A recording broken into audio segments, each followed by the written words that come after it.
En nombre del grupo Por un País Mejor, le damos la más cordial bienvenida a este tributo que rendimos a mexicanas y mexicanos destacados en el ámbito artístico, cultural, deportivo, político y académico.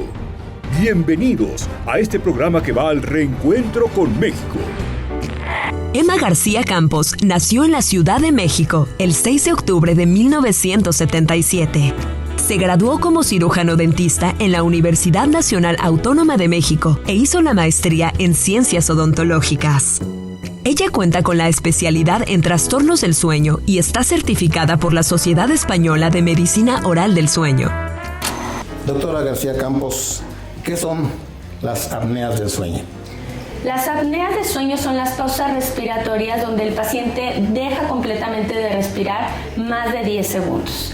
Están acompañadas de ronquidos intensos también y a esto se le llama síndrome de apnea obstructiva de sueño, que de acuerdo a la Academia Americana de Medicina de Sueño es un trastorno frecuente a nivel no solamente en México sino a nivel mundial, que viene con estas pausas y ronquidos que nos pueden generar inclusive fractura de sueño y también nos puede generar problemas a nivel médico.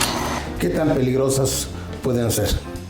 Son muy graves, desafortunadamente pocos de los pacientes son diagnosticados y tratados porque no solamente afectan, como decíamos, a nivel social, porque viene acompañado de ronquidos intensos, sino también a nivel médico. Hay complicaciones severas como puede ser infartos al corazón en pacientes jóvenes. Vamos a tener también fractura durante el sueño que da como consecuencia la somnolencia, el cansancio, pérdida de memoria, que se levanten constantemente los pacientes al baño durante la noche. El sueño no va a ser reparador y al día siguiente va a afectar a sus actividades laborales. ¿Cómo podemos detectarlas? El mismo paciente puede darse cuenta cuando amanece muy cansado durante el día, pero alguien muy importante va a ser la pareja o quien está cerca de nosotros, que nos indique que estamos roncando muy fuerte y que estamos dejando de respirar. A veces la pareja mueve al otro para que al cambiar de posición pueda de nuevo recuperar la respiración o inclusive deje de hacer estos ronquidos tan intensos. Pero definitivamente tiene que acudir con el especialista en sueño. O sea, definitivamente ¿el ronquido no es normal? No, roncar no es normal. Roncar es el signo de que estás dejando de respirar. Cuando nosotros estamos roncando, el ronquido es el ruido que se produce a través del paso del aire por una vía que está obstruida. Puede ser en diferentes niveles, a nivel nasal, a nivel orofaringeo y también se puede dar bloqueo en esta zona, sobre todo en pacientes que tienen obesidad. Aquí en México es muy frecuente que se esté dando este problema. Esto puede ir desde niños hasta pacientes adultos y de eso va a depender las alternativas de tratamiento. Por donde roncamos va a ser el tipo de tratamiento que se va a elegir para cada caso. ¿Por qué roncamos más cuando estamos alcoholizados? Porque va a haber una relajación de los tejidos. Sucede lo mismo cuando te vas de fiesta y te tomas unos alcoholes que cuando te tomas un medicamento para dormir o cuando estás muy cansado, porque va a haber una depresión del sistema nervioso central, va a haber una relajación en todos estos tejidos, como decíamos, en los músculos, principalmente la lengua es uno de los músculos más fuertes y cuando tomamos alcohol va a haber una relajación ahí también o con los medicamentos, como decíamos, que generan un mayor colapso a nivel orofaringeo y con ello el ronquido más intenso. Por eso es que hay pacientes que a veces roncan y a veces no. Ahora, ¿cómo se pueden medir estos lapsos en que dejamos de respirar cuando estamos dormidos?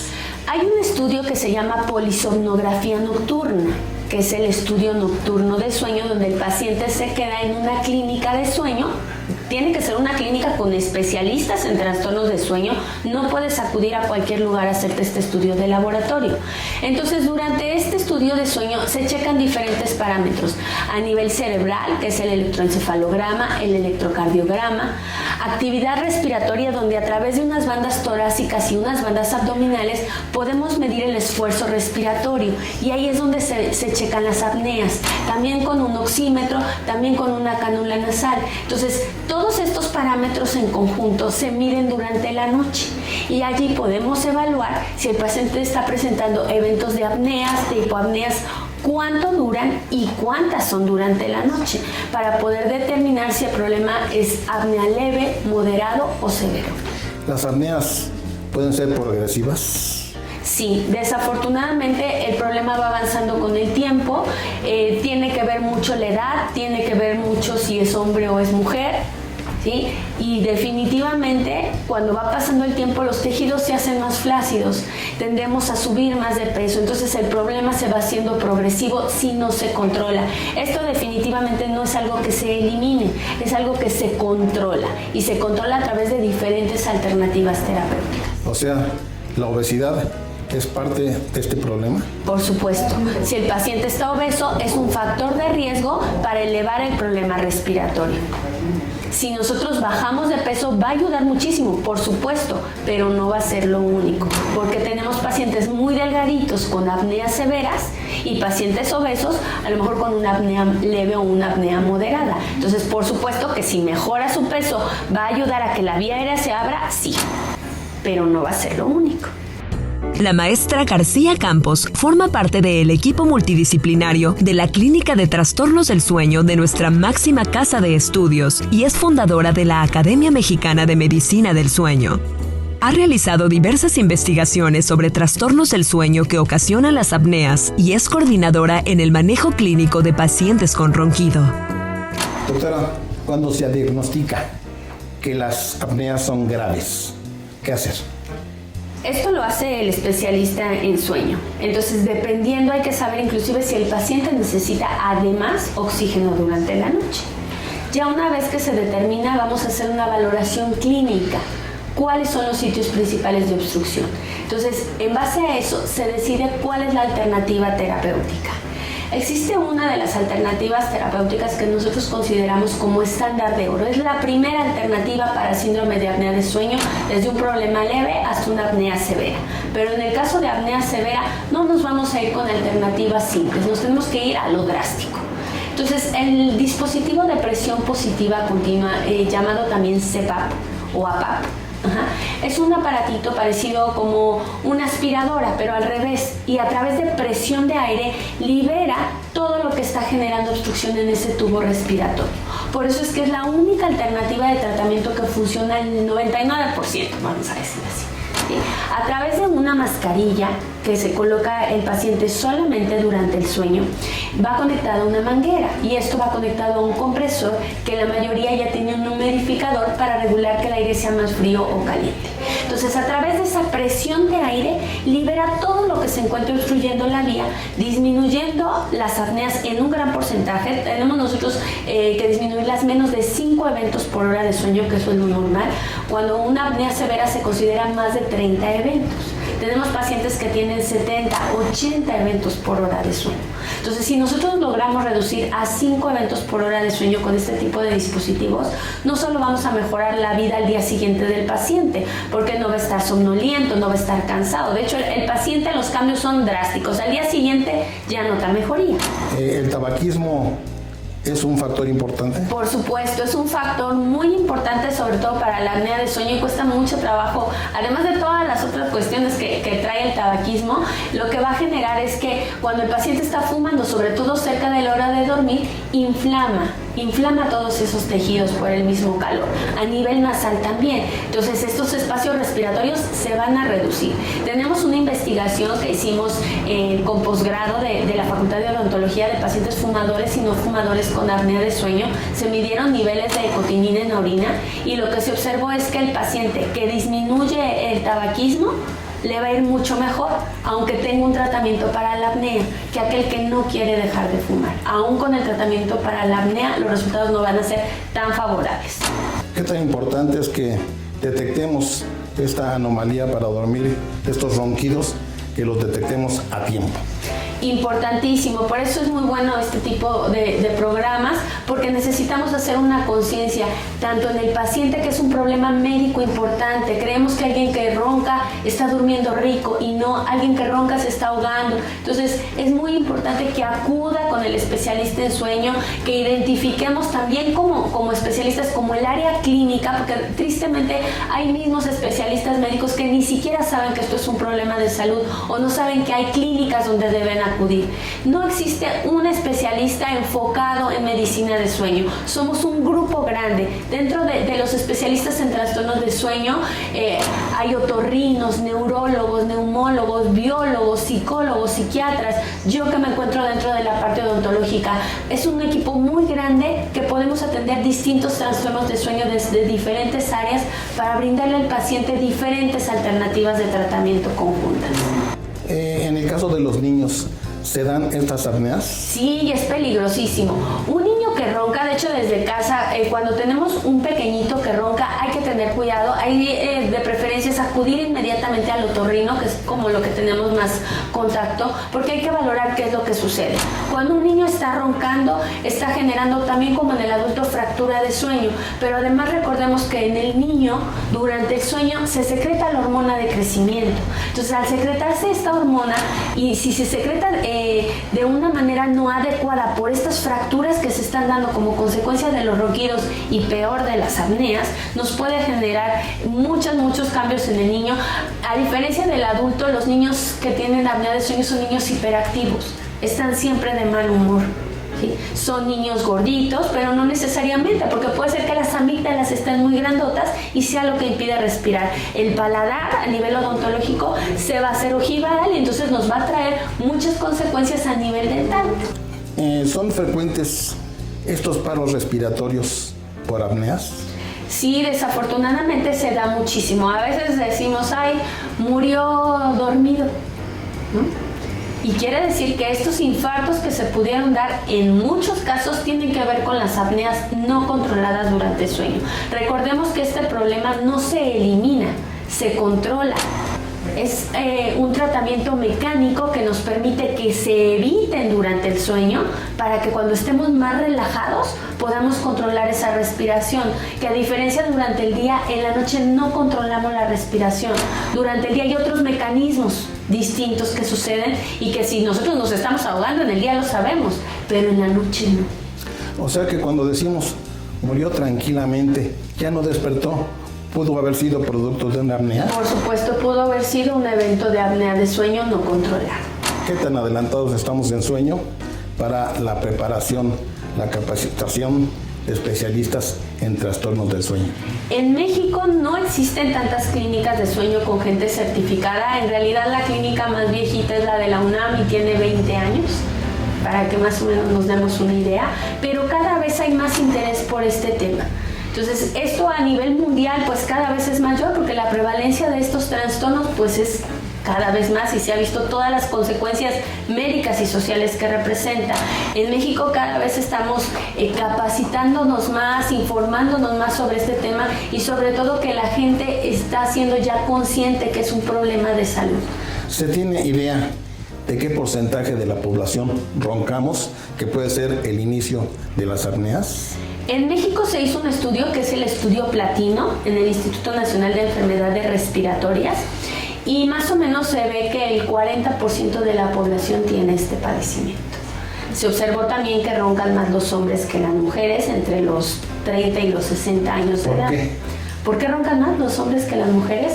Por las características anatómicas. Sin embargo, cuando la mujer llegamos a la menopausia, se ha visto que se nivela esta estadística, porque las hormonas nos afectan, porque vamos a tener mayor relajación de los tejidos también, ¿sí? Los tejidos se hacen más flácidos, tendemos a subir de peso, entonces ahí es cuando se nivela y roncamos igual los hombres que las mujeres, más o menos entre los 50 años. Emma García es integrante de la Sociedad Mexicana de Sueño. Ha participado en diversos cursos y diplomados sobre medicina del dormir, medicina estomatológica del sueño y del manejo multidisciplinario de los trastornos del sueño, en instituciones como la Academia Mexicana de Medicina del Dormir, en el Instituto Nacional de Enfermedades Respiratorias, INER, en el Instituto Mexicano de Medicina Integral del Sueño y en la UNAM. Doctora, ¿podemos tener estos trastornos de apneas sin saberlo? Por supuesto, y desafortunadamente decíamos, pocos son los pacientes diagnosticados y tratados. Si el mismo médico a veces no sabe que es un padecimiento, ahora imagínate el propio paciente. Entonces, cuando está acompañado el paciente, pues su pareja es quien le dice, sabes que estás roncando, estás dejando de respirar. Pero a veces si el paciente está solo, no lo sabe. A menos que se despierte con esta sensación de asfixia o de ahogo, o ya acude a la clínica o con el especialista cuando el problema ya fue mayor, que ya chocó manejando porque se quedó dormido, ¿sí? O que se está despertando ya frecuentemente con esta sensación de ahogo. ¿Este padecimiento tiene solución quirúrgica? Sí, existen diferentes alternativas quirúrgicas. A nivel orofaringio, por ejemplo, está la ubulopalatofaringoplastía, una cirugía que la hace el otorrino especialista en sueño. Aquí dentro del Instituto Mexicano de Sueño contamos con el doctor Labra, el doctor Huerta, que fueron de los que innovaron esta cirugía aquí en México. Entonces, estas diferentes alternativas de tratamiento nos permiten trabajar inclusive de manera conjunta. Solo la cirugía en todos los casos no es lo único. Existen tratamientos conjuntos como el uso de aparatos orales en conjunto con cirugía, y dependiendo, volvemos, de la zona donde está el problema, es el tratamiento que se puede ofrecer. ¿Hay algún dispositivo para colocarlo en la boca? Sí, yo que estoy enfocada en la parte odontológica de sueño, manejamos algo que llamamos dispositivo de avance mandibular. Nosotros diseñamos dentro de la UNAM uno de los primeros dispositivos que se hizo en México, hecho de manera completamente personalizada. Es un aparatito que se coloca solamente para dormir, muy parecido a los protectores de los boxeadores, y está hecho con el material con el que se hacen las guardas de boxeo profesional o para deportes de alto impacto, para que sea muy cómodo para el paciente y lo pueda usar toda la noche. A través del mecanismo de avance de la mandíbula, lo que vamos a lograr es liberar la lengua y con ello disminuir la obstrucción durante el sueño en esa zona. Este tipo de tratamiento se puede manejar de manera individual o en conjunto, como lo decíamos, con cirugía o con el CEPAP. ¿Son caros los tratamientos para las apneas? Sí y no, dependiendo. O sea, hay alternativas para los diferentes bolsillos, sin embargo, pues van variando. Puede ir el tratamiento desde un aparato oral, que el costo más o menos es de 3,500, hasta un CEPAP, que el costo puede ser de 25,000 pesos, o una cirugía que más o menos va en costo. Pero bueno, tenemos opciones para diferentes personas de diferentes características económicas, donde se les da apoyo también para estos tratamientos. ¿Cuál es el caso más difícil que le ha tocado, doctor? Pacientes que hay dos tipos de casos. Desde el paciente que él dice que no ronca y no es un problema de salud para él, pero la pareja ya está angustiada porque lo está viendo. Entonces, convencer a un paciente de que aunque él no lo esté percibiendo, es un problema de salud, que esté acompañado o no, debe usar su alternativa de tratamiento, es muy importante hacer esa labor, y esto tiene mucho que ver con la gente que nos dedicamos a sueño, que debemos amar lo que hacemos para convencer a nuestro paciente, no convencerlo, sino más bien hacerle tener una conciencia que es un problema de salud y que puede salvar su vida. Entonces, estos casos yo creo que son los más difíciles. Casos complicados son pacientes con apneas muy severas, ya a punto de llegar al infarto, ¿no? Con los ojos morados de que no están oxigenando. Y la verdad es que en cuanto a la intensidad del problema, yo creo que es lo más difícil, pero son de los pacientes que más se apegan al tratamiento, porque los cambios son al día siguiente. ¿Por qué sabemos tan poco de los trastornos del sueño? Pues porque es algo que en realidad estamos hablando que aquí en México tiene 20, 25 años que se está tratando de impulsar. Ahora con la tecnología pues cada vez es más esto que podemos hacer para crear conciencia en nuestros pacientes, que es un problema de salud importante. A nivel mundial esto ya tiene cada vez más apogeo. En Europa ya hay muchas alternativas de tratamiento, ya se están haciendo implantes de hipogloso, se hace ya muchísima investigación al respecto. Entonces, nosotros aquí en México digamos que vamos adelante, ¿no? Nos estamos capacitando cada vez más, pero ya hay cada vez más información en cuanto al sueño de los padecimientos. ¿Qué tan importante es dormir de corrido y no que se vea interrumpido el sueño por apneas? Muy importante, durante el sueño tenemos un ciclo. La parte de sueño ligero, la parte de sueño profundo, que es donde realmente descansamos, luego el sueño donde soñamos y una vigilia. Todos estos ciclos de sueño que se van a presentar cada 90 minutos aproximadamente, debemos dormir de 6 a 8 horas, eso es lo normal en un paciente adulto, se deben cubrir todas estas fases de sueño en estos ciclos. porque cada fase va a ser importante de acuerdo a las necesidades. Entonces, un paciente que tiene apnea de sueño solo se queda en un sueño ligero, porque al pasar al sueño profundo es cuando mi cuerpo más se relaja. Y entonces se empiezan a generar estas fracturas de sueño y me va a regresar ese sueño ligero, impidiéndome alcanzar ese sueño profundo. Puedo pasar incluso al sueño donde sueño y empezar a tener muchas pesadillas cuando no estoy respirando bien también, ¿ok?